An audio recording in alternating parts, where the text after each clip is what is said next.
I can confidently say this, that any artist, the middle process is the worst part. That's the ugly phase, right? Because you have the idea and you're like, this is a good idea. I know it. It's just got to get from here to there. And my wife is always like, how's it going? And I'm like, it's terrible, terrible. Like, talk to me again in like a week. And then at the very end, when you're putting the final touches, it's like, there it is. That's what I wanted to see. It's time for another episode of Best of the Tour. This is the show that takes you behind the scenes of your favorite gig posters, tour merch, and the artists who bring it all to life. Let's start the show.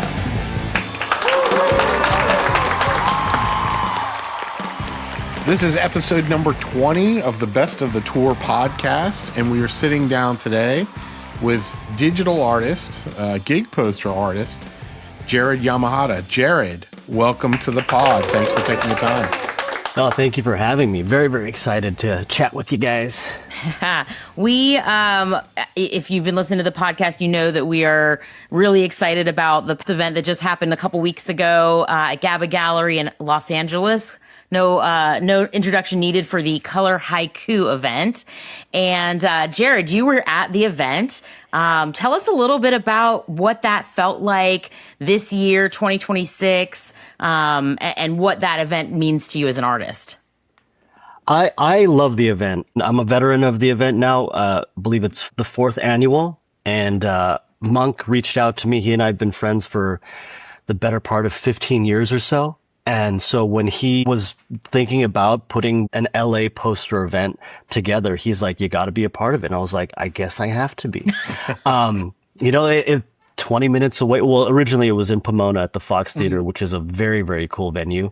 Now it's in the middle of downtown, which again is just 20, 30 minutes away.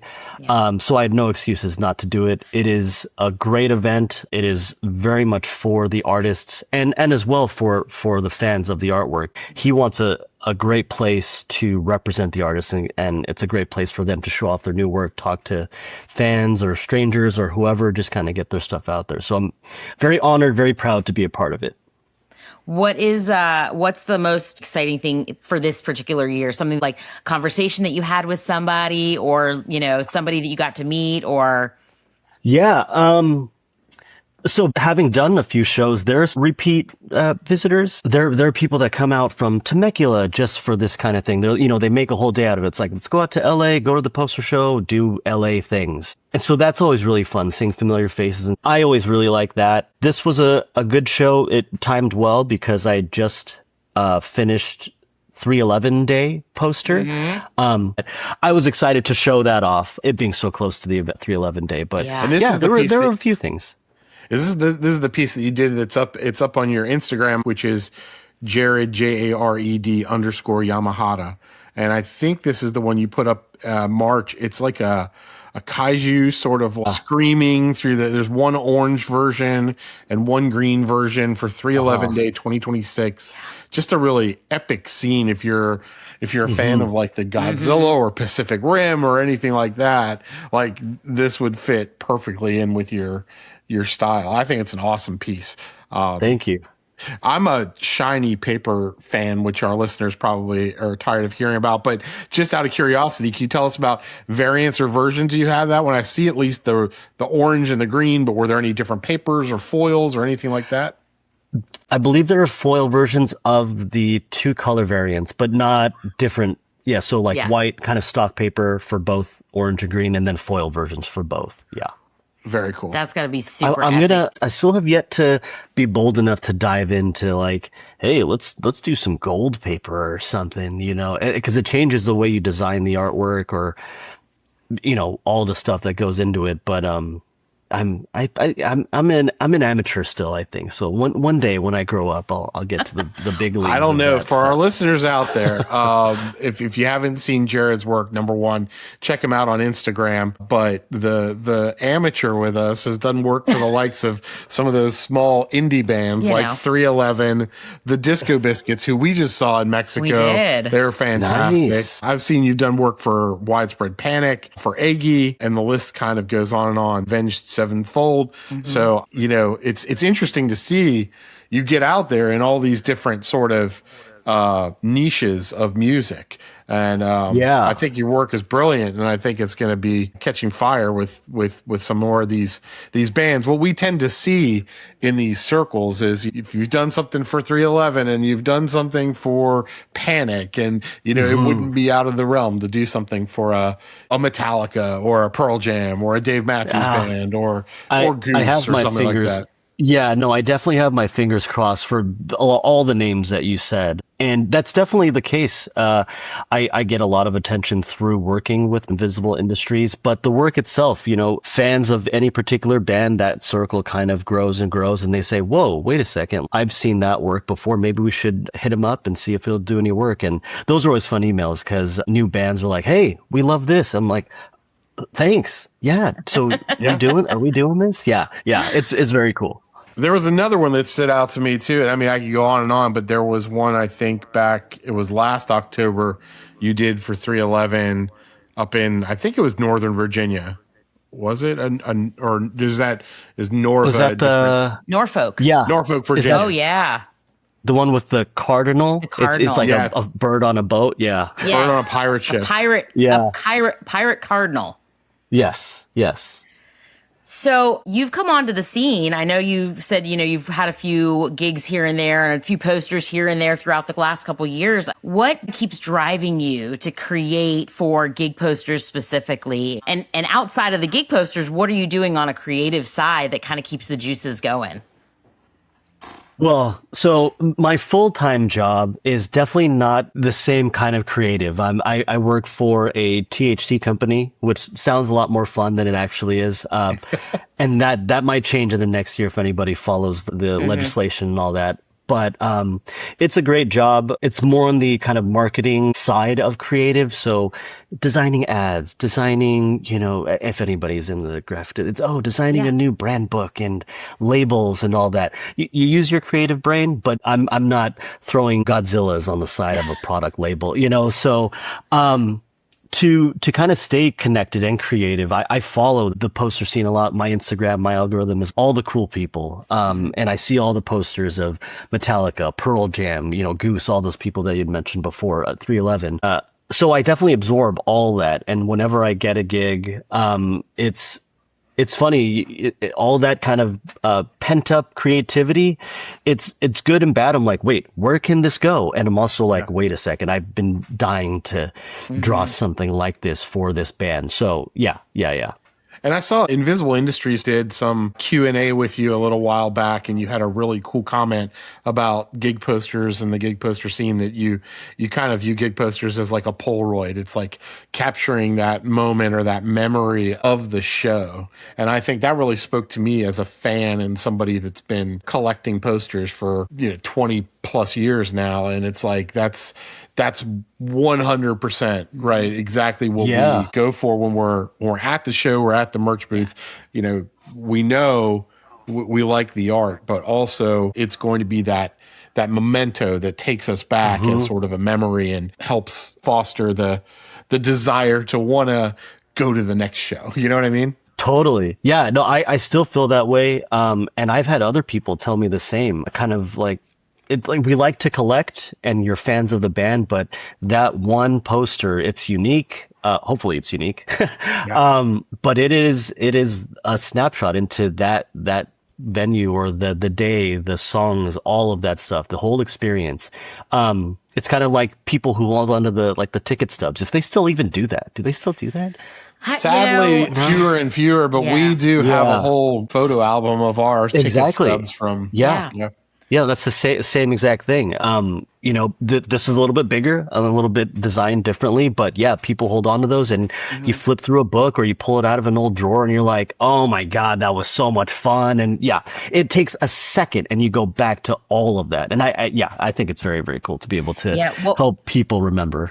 What we see now in that sort of ticket stub space is artists and creatives are doing just more like mementos or like, hey, a giveaway. So for example, we follow the band Goose, and for a while with their VIP packages, they were doing a commemorative ticket stub, having an artist in addition to the poster. And sometimes they were the same artist doing the ticket stub, just like they made a smaller version of it, but it was like a piece of the poster, which I thought was just brilliant. And if you went to multiple shows in a run and you had that package, if you were lucky enough to be able to do that, they were different stubs. They had different images. That's awesome. And so like we just literally went yesterday with our son to do some Pokemon hunting because the new Pokemon cards just launched. And that's what it felt a little like, of like, wait, there's different ones from different shows. And if I'm at this show, then how do I didn't get the VIP ticket, but is there someone who's got one that has an extra one? Can I sell? Yeah. And so I feel like there's a lot of that piece of the nostalgic of like you used to get your stubs.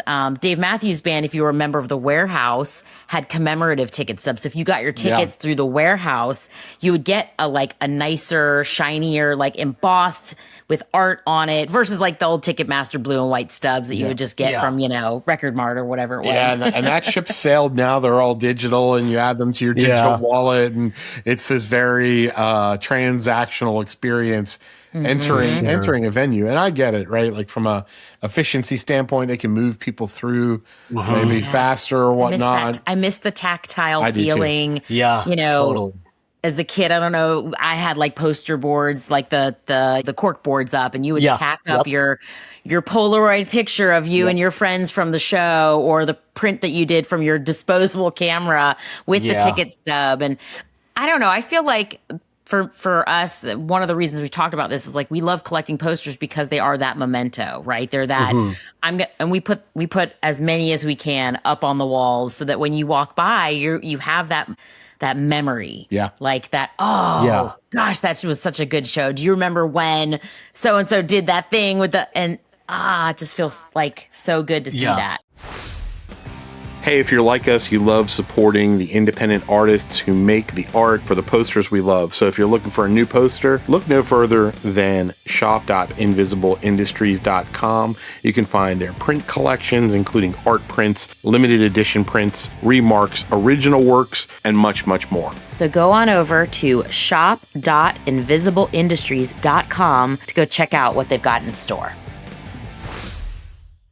I feel like our generation, I feel like we're close enough in age where we're not the last age of collecting, because you had mentioned your kids and Pokemon, like that's a whole new thing, but it's different, right? Before you could kind of collect everything, because everything you had to get mailed something or printed something or Polaroids. Now everything is just digital, and so for posters to still exist in a very digital age, I think that's really, really cool. And for people to want to keep collecting them, it helps me keep the lights on kind of thing, but still allows for, the collecting generation to keep doing what they love so much. Well, we were at a concert. We've been to a few. I mean, already this year. But last Saturday, we went to see the Dave Matthews Band, which had been a minute since we had seen them live. And the merch appetite was huge. I mean, there were multiple booths at the venue. There were outside merch, 10, 12 lines across, 30 people deep, outside merch tent before gates open, and people just buying up the foil tour poster, the foils of the nightly and the regulars as well. T-shirts, stickers, hats, the medium of like collectability is just, you can I think it's alive. I think it's alive and well. I think that's great. Always discussion over is the market saturated? There's so many drops, there's so many posters, there's so many bands. But I think that audience that night at the show, there's a real strong appetite for that memento, that tactile feel, because it really is kind of the last place, right? Like we don't get the ticket anymore. We don't get a whole lot of those experiences. So to be able to have that, I think, kudos to you, Jared, and to everybody in the industry for pushing the envelope, for continuing to deliver really excellent artwork that serves that, that gap that I think it's It's an art form and it's a collectible form that needs to continue to exist. Yeah, I hear that. And yeah, shout out to Monk again for, doing color haiku and giving artists a place to keep doing that. We had talked about 1988, them closing down after Yeah. so many years. That is a big piece of the artist and collectible culture that is unfortunately closed down now. And so I don't know what's going to kind of happen with that space or those people who are putting that together. Hopefully somebody kind of picks up the broken pieces and puts something else together. But in a lot of ways, yeah, you mentioned it's doing really, really well. But then in some places you're like, oh no, is that a dying thing? And everybody holds their breath a little bit. But I think there's plenty of space, plenty of opportunity for it to keep growing. So yeah. And for our collectors, we were talking a little bit about the color haiku show, in your experience and what you participated and saw. I mean, is that the same kind of thing? You've got a lot of fans there walking around, poster tubes on their back, kind of flipping through artists' archives, picking up gems on that hunt for the grail kind of thing. For sure. Less about me. And more for like there was no line in front of my table. And Not yet, I say not that, yet. Next year. no, I say that very modestly. It's admire, I keep shouting out Monk, but he's one of the biggest names in the space. There are other artists there. NC Winters he brings a ton of people to the show. And I've actually participated in a few events alongside NC, and kind of just in the same circles. He's such a nice guy, and his artwork he's done stuff for everybody and such amazing quality of work. They draw huge crowds, and there are people lining up with their tubes and their poster portfolios, and they want to get autographs on other posters. They're like, oh, I didn't get to get this one. So, they're like, can you sign this poster? I love seeing that. I'm definitely never jealous, just because it's inspiring, and it's very cool to just see other people get the attention that they rightfully deserve. But yeah, no, it is very much like, hey, people are still like hungry for that, and I love it. It's very cool. I'm a collector myself, and so I'm like, oh man, this is fun. Yeah. What do you hunt for then? If you're a collector yourself, what are you out I have for? to be so. I mostly collect trading cards. I do a lot of sports. I do Pokemon as well. My wife and we like to collect posters, but it's one of those things where you have to stop yourself sometimes, because you could just like, the internet is a wild place, and you're like, oh, there's $50, there's $60, and you're like, oh my God, what did we just do? You have all this beautiful thing, this artwork, but you're like, the kids have to have bananas for dinner for a week, or, oh, I'm sure they wouldn't complain about that. But, no, I love posters. I joke with all the other vendors and artists at the shows that I never make any money from those, because I'll just go around and I'll just buy everybody else's stuff. I'm a fan as of the artwork as much as they're fans of mine as well. That's so, awesome. Yeah. If you're like me and Erica, you love passing out stickers while attending concerts with friends, making new friends. Where do you get these stickers? Look no further than stickerrobot.com. They are renowned for the highest quality sticker printing on the planet. World famous, custom, outdoor silkscreen sticker printing, free US shipping, and we have a promo for you. If you visit stickerrobot.com/invisible, you will receive 10% off your next high quality screen printed sticker order. So act fast. Going right now. Right now. Right now. And also, thanks to our friends over at the Rock Poster Society. If you don't know TRPS, they are a nonprofit behind the world's longest-running rock poster collection shows. That includes the Festival of Rock Posters in San Francisco, which is a bucket list thing for Mike and I to go to. They have been championing the art of poster for decades. They support both the artists and those people who collect them and preserve them. If you want to get involved, go over to trps.org if you want to become a member and check out their upcoming events. Check them out. You can go back a couple episodes. We were recently at the Atlanta Rock Poster Show. We did a podcast with Matt Lunig and talked about our experience. That was the first show that we've gone to, first poster show that we've been able to go to. And we've known about poster shows before, just like Color Haiku and Flat Stock. And there's a lot of these Obviously, Trips, right? TRPS, Yeah. the big one out in California.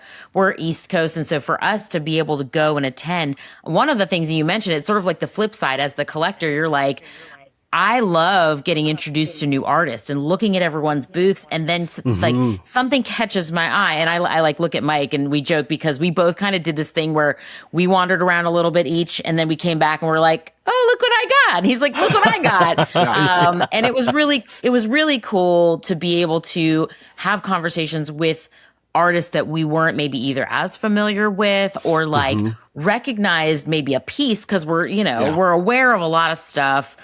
We try to keep our pulse kind of on the industry and the market, specifically to the bands we follow, but also to the artists that we love, that, we collect their art because we love it. And one of the interesting things about that, I read an article recently about these third spaces and how they're shrinking, right? So like Gallery 1988, a place where people would go and kind of collectively attend a gallery opening, where a lot of famous people would have, visited to go buy the artwork. I think one of the things I had read, one of their big ones was when J.J. Abrams did Lost, and there was like an art gallery event. And, a lot of those kind of LA locals would go and buy your pop art. And so these we call third kind of community spaces are shrinking because everything's moving to online and digital. And I think that for us as people in community with one another, like, we still need those spaces. We need to get offline and go wait in line, and meet people. I like the way you said that. Yeah. And that's why, like, the merch world, the not just the gig posters, we love all the stuff. Like, we love the cards and the posters and the pins and the coins and the patches and, anything that we can kind of get our hands on. And I think it's really important, especially like Color Haiku, to attend those and to tell the artists like how important their work is to us. Like, and if that gives you guys the creative like oomph to keep going, and that's like, for me, that I'm like, done my job, keep making cool shit. I'm glad that you said that, because like I said, I'm a fan of all these other artists as well. And the first show that I did to like sell any artwork, one of the first shows I did was Designer Con when it was in Pasadena, which I heard might be coming back, but this was... It's gone to Vegas now, right? It's grown and it's gone to Vegas. It was in Anaheim for a little bit, then Vegas, because it's gotten so big. But this was in Pasadena, maybe 2020, 2019 or something like that. And I was seeing all these people doing their thing, talking to people. And I was with my wife, and I was like, should I go say hi? And just say, hey, I really like your work. Guys like Jeff Soto, who I admired for so long. And she's like, yeah, you guys are peers right now, right? You have a booth, he has a booth. I was like, his booth is different than mine. Like, people are standing in front of his booth and everybody's walking by mine. She's like, no, go say that you like his work, right? And to your point, it's really nice being on the flip side, be like, wow, thank you for saying that. Like, it's a little motivation to not just be like, nobody likes my work. It's just saying, hey, I like your work. Even if you don't buy anything, just a little kind words, and motivation goes a long way. And it tells you like, wow, people are actually looking at what I have to show, and whether you like it or not, it's like, oh, hey, cool. Great for being here. It's like, oh, thanks. Yeah. Happy to be here, Yeah. Well, I think that what y'all both have talked about really is that interaction, right? That community with artists and fans. And that's what I think Color Haiku or a Trip show or Atlanta Rock Poster Show really provide, because as you talk about 1988 or other galleries that maybe haven't been able to stay open, brick and mortar retail for everything is really hard right now. If you're not one of the huge box stores, I really don't know how you keep the lights on. And so, in lieu of that, and maybe more successful, is, to provide the experience, right? Less about just the transactional shop where you can go and purchase something, but the whole experience, the festival nature of it, right? The color haiku, the limited time only, the ability to walk around to meet other fans, right? So that we can see, hey, I'm not the only, oddball that walks around with a poster tube on my back with all my Yeah. stickers on. Hey, you're my people, you're part of my tribe, right? Right. Like, and Totally. that Totally. interaction, that experience, and then also the tangible, tactile, the ability to, touch some of that art you've only seen on Instagram.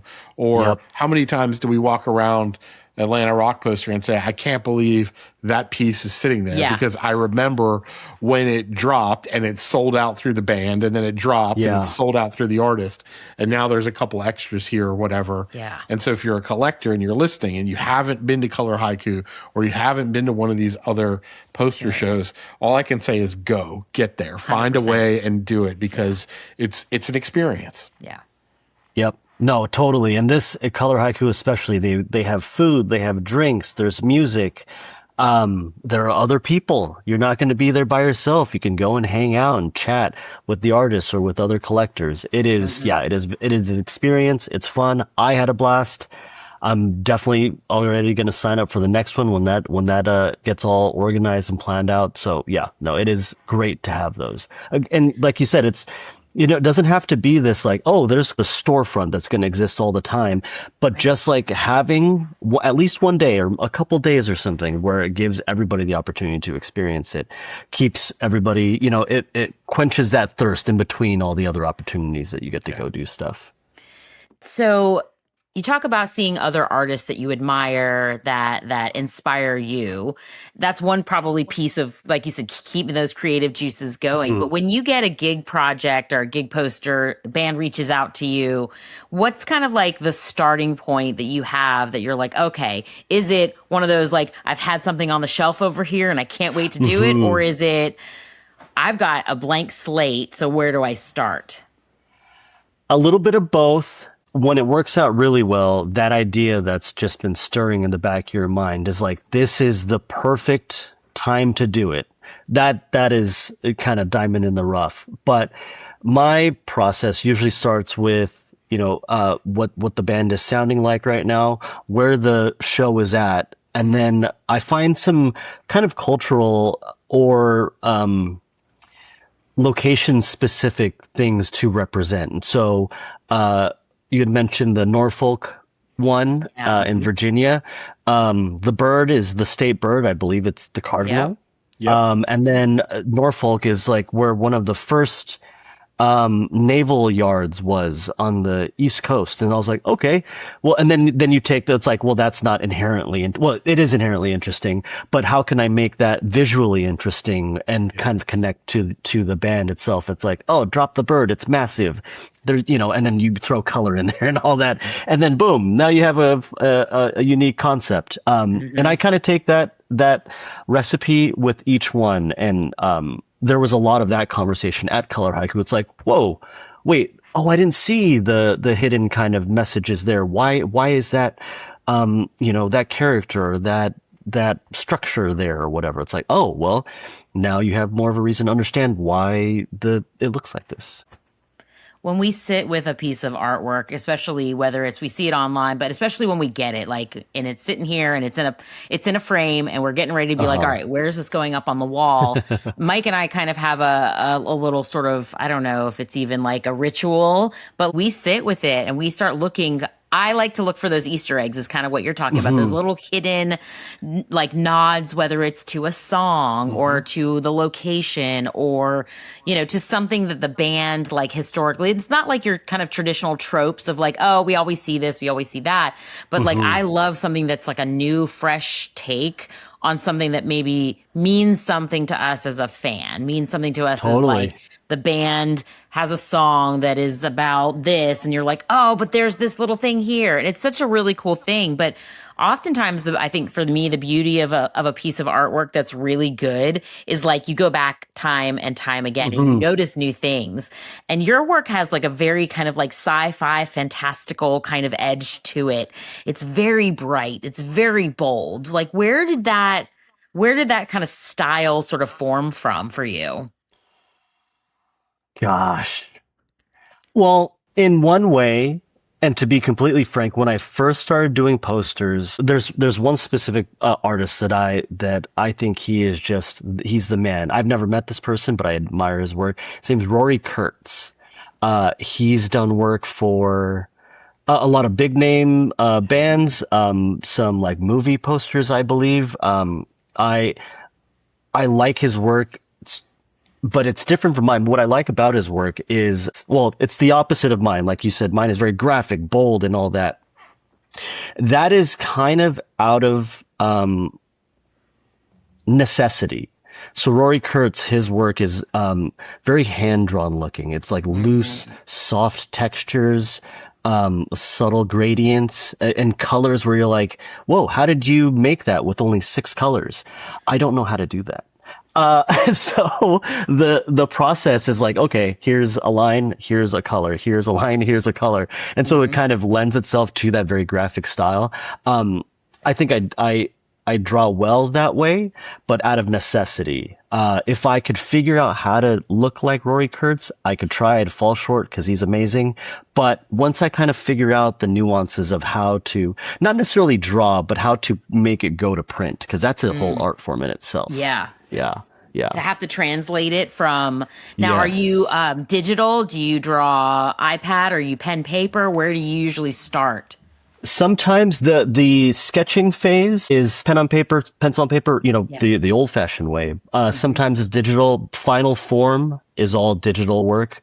It's just very fast, very efficient.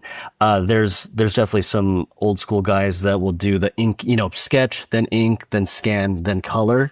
I'm very familiar with that process. But now it's just all digital, which, it's just much easier to do these days. So, yeah.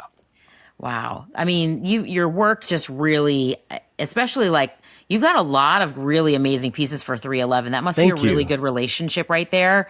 For them to keep coming back, time and time again. One, to me, that says they enjoy working with you as an artist. And two, that means that from the sell side, like they're selling your stuff out. So yeah. Keep bringing Jared back. They tour a lot, which gives artists a ton of opportunities. And thank you. To your point, I think they like my work. I think the fans like my work, so I'm always excited to do more work for them. The people, when they see my portfolio, because it's like 90% 311, they're like, "Oh, are you like friends with them?" I'm like, "I like to think so, yeah," but no. They give me a lot of opportunities. So That's fantastic. And if you're a fan of 311 or Jared's work and you want to check out more of it, there's a few prints that he's done that are available right now on Invisible Industries website. And I was kind of flipping through a few of these. I was like, yeah, I probably need to pick that one up and that one up, including that kaiju from 311 Day. And I think there was an awesome, it was a fall tour for 311 that you did that's kind of like Aliens in a Winnebago with sort of a, maybe kind of like a little bit of the Mystery Machine from Scooby-Doo kind of vibe. And it's kind of got like concentric circles. It looks like they're like about to go through like a portal. Is it all these, blue? Like flames. Oh, yes. I remember. That was the first one that I did. That was the first 311 poster that I did. Yeah. Yes. And you had talked about those little Easter eggs. They were more hands-on in that project. I think because it was my first time, they're like, let's kind of help this guy learn the ropes a little bit. They also had like a vision for that. They wanted to include like hints to Twilight Zone. It was something about, I don't know why it was a leprechaun. And an alien. The alien's driving the Winnebago. Alien driving. Yeah. Oh, so that makes sense. Yeah. Yeah, an alien's driving. He's got a trucker hat on. Yeah. And the leprechaun's got like a pot of gold sitting next to them in the middle there. Yeah. But the flames itself has names, words in it that go back to some of the albums or songs. I don't remember which one it was. But those little Easter eggs, they were like, hey, here's what we'd like to see, like kind of take it and run. And in a lot of ways in the design process, it can be really easy and helpful because you're like, oh, you have an idea? Let me just kind of bring that to life. But sometimes their vision doesn't always match with your vision. You're like, okay, I think I hear what you're saying, but you're like It's like describing it, that whole age old thing where like everybody feels a different part of the elephant, but you're not sure like it's the same animal. So you're like, I hear what you're saying. You're just not seeing what I'm seeing, so yeah. That's when we say like trust the process, right? To like Yeah. either trust the creative collaboration process of figuring out how to take something that's up in your brain and then to actually be able to translate it to a piece of paper. Like sometimes, I mean, and this is your work does this to me. I always joke with Mike. Sometimes I look at a piece and I'm like, this is breaking my brain because I don't, first of all, what goes on in your head to come up with that idea? And then that idea then becomes reality. So, for example, Mike and I are looking at this Disco Biscuits piece, and they're not like cave spelunking on a planet to find this. They're astronauts. Yeah, right. And, right. And they get in there, and there's a disco ball. Yeah. But they're like there, and they're in this like. We just watched Star Wars with the kids the other day. We did Mando and Grogu, and I think what kind of adventure are these space astronauts on to search for this mystical disco ball? Yeah, that is one of my favorite posters. So you had just mentioned like taking kind of that vision that's in your brain and then kind of bringing it to life. That's the most difficult part because you're like, okay, I think this should, in my brain, it looks cool. It sounds good. Everything that's jumping around in there, I think that's going to work out. And I can confidently say this, that any artist, the middle process is the worst part. That's the ugly phase, right? Because you have the idea and you're like, this is a good idea. I know it. It's just got to get from here to there. And, my wife is always like, how's it going? And I'm like, it's terrible. Like, talk to me again in like a week. And then at the very end, when you're putting the final touches, it's like, there it is. That's what I wanted to see. And more often than not, thankfully, it works out. That one, that's exactly how I wanted it to look. And to kind of give you some information on or some kind of behind the scenes on that poster, the venue itself is in like an old cave. It's underground, like in an actual caverns? cave. Oh, this is the caverns. Yeah. So I was like, okay, well, that's a great opportunity to make something like very unique looking. And they were like, we want it to be kind of sci-fi. And so, the inspiration behind that is that old movie, The Sphere, with Dustin Hoffman, Sharon Stone. It was like this, like they're underwater instead of in a cave, but it was like in this crazy otherworldly place, and they discover this thing that's going to take them to a different dimension or whatever. So yeah. I love it. I think it's fantastic. Well, it does translate very well to Disco Biscuits because Mike said earlier we got the opportunity to see Disco Biscuits when we were down at Viva El Gonzo in Cabo, well, San Jose del Cabo. But that was our first opportunity to see them. Like they don't, come around here so often. But it was like, oh my gosh, I feel like I'm on another planet. Like, where are these guys from? Awesome. How are they making these sounds? Yeah. It was like 2:00 in the morning after we had already seen a couple other shows. And I was like, I don't know how I'm still upright, but it's really fun because that is like hit the nail on the head between venue, how the music feels, and then how you feel sort of in the music. You know? Yeah. They take you to space or some otherworldly place. Different dimension. Yeah. You definitely have to listen to the music. You don't want to go in blind per se. It's like who is this band? Like that poster wouldn't work for Taylor Swift, right? It's like, no thanks, right? Like that's not what she sounds like. But you have to, it's like, okay, getting their vibes. All right. They can work with this kind of visual, so for sure. I'm glad that translated. Yeah. It's just really cool because, there's sort of like ways that we get into music. Either we get into music through posters oftentimes. Yeah. So sometimes we'll find a band because there's an artist who does a poster that we follow, an artist that we follow that we love that does a poster for a band that we're like, we don't really know much about them. And so then we go and like listen to them. Totally. Or at least it gives me that frame of reference or that sort of like anchor to say, oh yeah, I have heard of that band. Yeah. And I've seen their poster work. By Jim Mazza, whoever it might be. And okay, it's popped up in my feed, but I never really listened to their stuff. But they're opening for the band that we're seeing tomorrow night. That's awesome. We get to add them and sort of check that box. That really was one of the Disco Biscuits sort of like entry point for me was seeing their stuff in the poster game in the merch area, and then they're opening for Goose, so we got to see them, which was awesome. Yeah. Yeah. Goose is another one of those bands that I didn't know about until after I got into posters. And I was like, Goose, Goose, Goose. Everybody's doing Goose. Yeah. And everybody's like, yeah, these guys rock. And I'm like, okay, cool. What kind of music do you like to listen to? Not just, you're going to listen to the music to inspire you for the piece you're doing, but like when you're not working or when you're just doing something creative for yourself or, maybe at work, what are you listening to these days? I'm such an oldie. I always joke that I have the same musical taste that my mother has, and she's almost 70. So, a lot of old, like funny, like R&B and stuff like that. But, I grew up through the 90s. And so like, I'm a huge Sublime fan like that.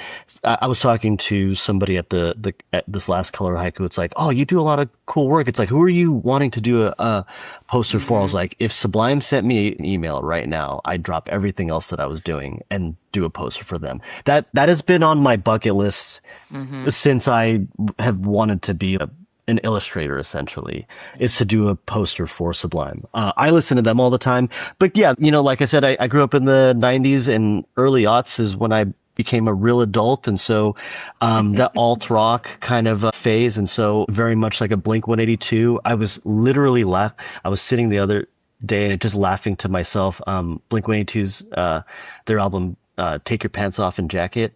I love that album. It's so good. So many good songs. But then the name is what made me laugh. I was like, how did they get away with that? Yeah. Right. So, right. Yeah. Yeah.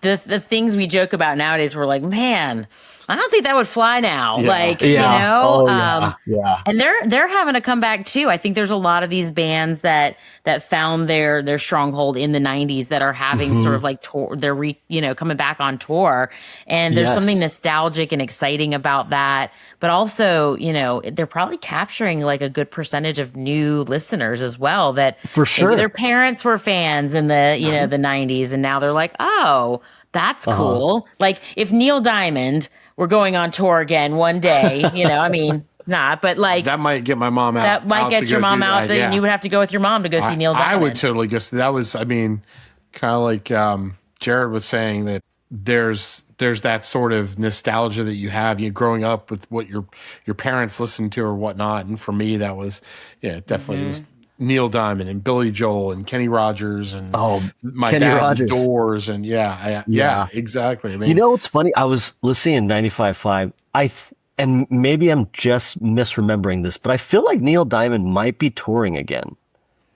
I don't quote me there, and maybe because you just mentioned his name, I'm not sure.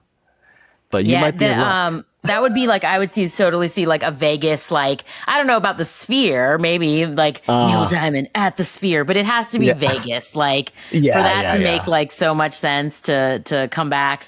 That would be such a, that'd be a hell of a show. Well, so outside of that, the gig world and listening to music, are you doing anything right now that you're like really excited about, whether it's professionally or even just like a personal project that you've got going on? Oh, professionally, yeah, I should be working on a poster right now. So that's my next kind of really exciting thing. I've been wanting to get back into, actually painting. So before I was a digital artist, I was a gallery artist. And, man, in terms of the art world, I don't know if there's anything harder than that. There are so many creative people out there, and to stand out in the middle of a group show and sell your work and make a living is very, very tough. So I did that for a long time, but it's been a while since I've like actually painted. And my wife is lovingly bugging me about doing some more artwork for my son's room. I have this really cool Princess Leia painting I did years ago, and that fits perfectly in my daughter's room. But she's like, and not that boys can't love Princess Leia, but she's like, can we do something more like something that would fit maybe his temperament a little bit more? And so I want to do a Luke painting for his room. Awesome. And so I have a a beautiful like custom made wood panel. It's like 4 by 4, like 3 inches deep. It's a beautiful blank canvas for me to do some work, and it has one goal, and it's for probably a Luke painting of some sorts. Oh, that's gonna be awesome. Now I've got, because I'm a lifelong Star Wars fan, so I mean, I'm imagining the Princess Leia in your daughter's room is probably like an episode 4 in the white kind of gown that she's captured in. Yes. Yes, I can't take 100% credit for this. It's an old photograph that I found. It's like a side profile. Okay. It might be on my Instagram. You'd have to scroll down quite a ways. So then down. when you get to Luke, is it the farm boy Luke from A New Hope, or are we going to go Bespin Fatigues Luke, or are we going to go Jedi Luke, or it can be undecided and we'll just wait to see with Beta. It's definitely going to be Jedi Luke, and from it'll be how I'm imagining it, because I love working with spray paint, and so painting in general, but I love doing mural work. I really want to do a new mural. So I think I'd spray paint it, and it'd be very loose, kind of like splattery and just organic, but I want to have that pose where he's like holding up the lightsaber. So like the figure itself would be kind of small, and it would just be about the color and kind of energy coming from that whole moment. That's gonna be awesome. Sounds. I'm getting worked up thinking about that right now. That sounds like a lot of fun. I mean, well, and as Mike said, we literally yesterday just took our kids to see the new Mando and Grogu, and like, again, if you were a kid of the 80s and even the 90s and even today, like, I don't know if there's a bigger franchise name out there than Star Wars. And especially if you are married to a Star Wars lifelong fan, you become one, and then you have kids who then also become fans themselves, right? Like our son collected action, just like, his dad, just like his father before him, collected action figures and wanted to go to the movies, and we would have Star Wars marathons. And but the new movie, if you haven't seen it yet, is phenomenal. Is it? Okay.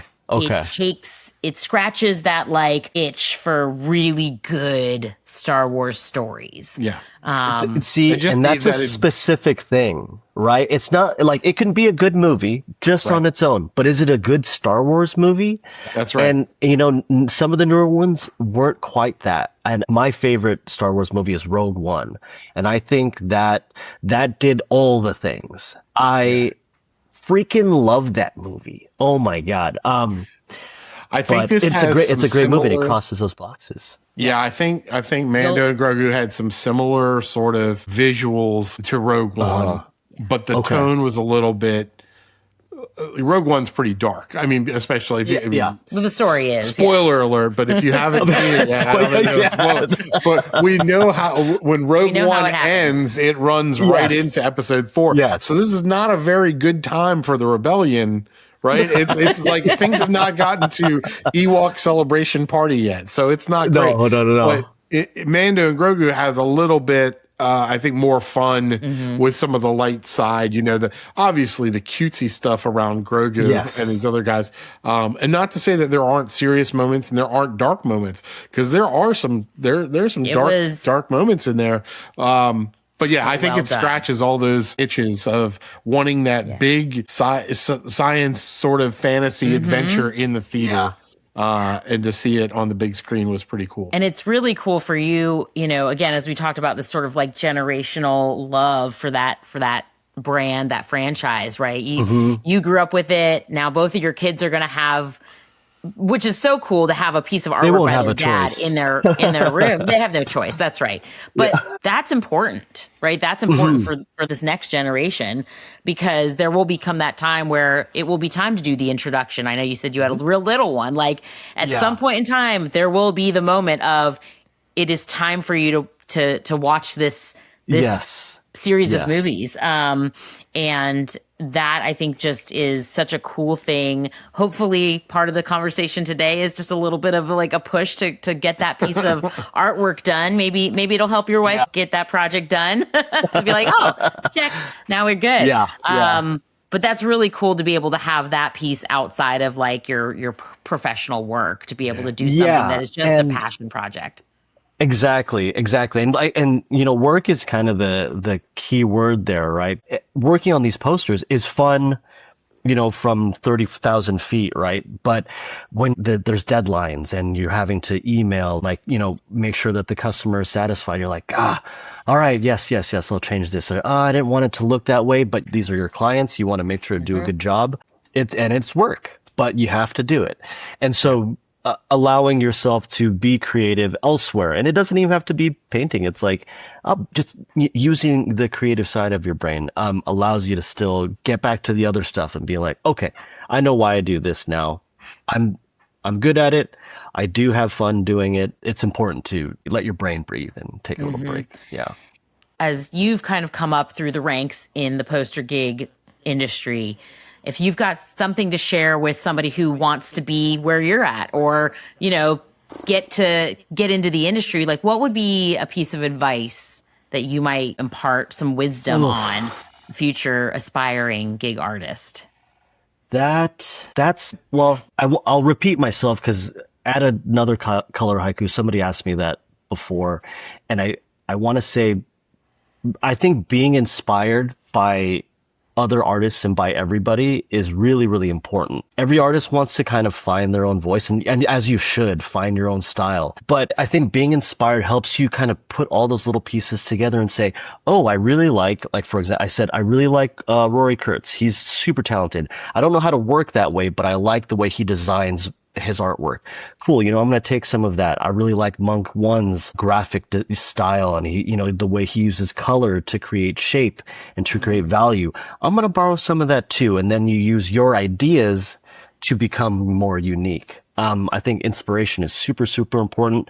I think taking risks and trying a concept or trying a technique or stepping into a new world of clientele is really, really important too. Like, don't pigeonhole yourself.